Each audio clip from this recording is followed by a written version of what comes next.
I often read posts that make my blood boil. Wanna I want to read this post to you that I just read, and I want to read to you my response to this woman's post. This woman writes, "My mom was on Ambien for 20 years. She would sleepwalk. In April, she was sleepwalking and got on her stair lift and fell off halfway down and broke her neck. She passed away immediately. She was 85 years old." Here's my response.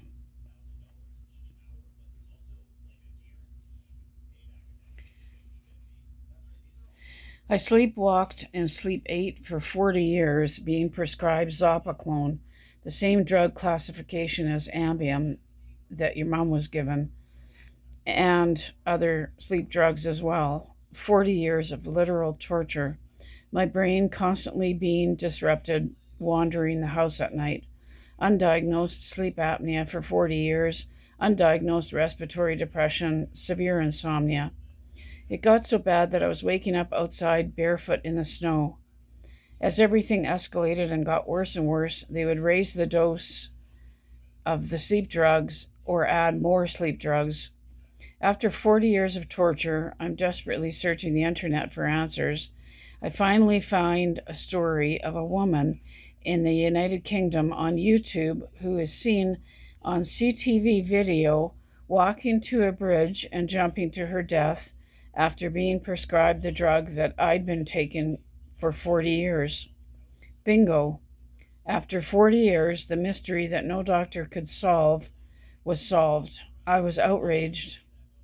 I began to wean, and the sleepwalking had finally come to a stop. Finally, I found out, too, what sleep apnea was. I had to fight and fight to get assessed because none of these doctors believed me. When I finally got assessed, I have severe sleep apnea. My oxygen was going down to 70. I was stopping breathing nonstop. Some of the apneas were as long as 73 seconds. Long-term critically sleep deprived, I slept an hour and a half at the study. I was fighting for my life. They don't want people to know what was done to me. They're trying to completely minimize everything. Literally, I was tortured for 40 years. Sleepwalking, sleep eating, sleep apnea, critically sleep deprived, sleep depression, respiratory depression. Nobody was able to diagnose any of this. I had to figure it all out, and fight for diagnosis because they created a narrative that all of this was just anxiety or PTSD. I had to quit working full-time. Eventually, I had to quit working part-time. Oops, hang on, sorry. I am sick, exhausted, traumatized. I am severely sleep deprived. Then, unfortunately, I was severely injured and almost killed weaning off these sleep drugs. No doctor knew how to safely wean me off without serious injury. I am permanently brain and nervous system injured from weaning off. Disabled. A 40-year incredible, unspeakable journey. They wanted to label everything as depression or anxiety or PTSD. My memory, too, was gone from all the drugs that they were prescribing me. I was being harmed in so many ways, and they could not see any of what they were doing to me. They took almost everything from me. They want to pretend that none of this happened.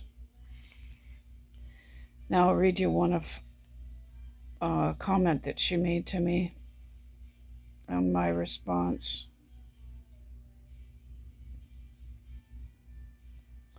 She says, "My mom's memory was so bad I thought she had dementia."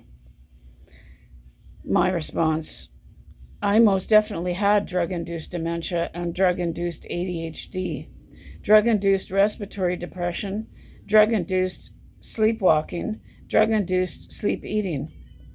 I had post-it notes on the walls of almost every room in the house. I couldn't remember anything. I couldn't concentrate. I couldn't focus. I couldn't read, or I couldn't learn anything. When I mentioned that I thought maybe the drugs were making me sick or keeping me sick, and maybe we should wean me off of everything, the doctor fired me, discharged me from care, and threatened me. But I was left on the drugs. I weaned off of everything to fight for my life. I did get my memory cognition back. I was very dumbed down from the drugs. Yes, I wonder what our children or adult children think when we're losing our minds and medical care is doing it to us.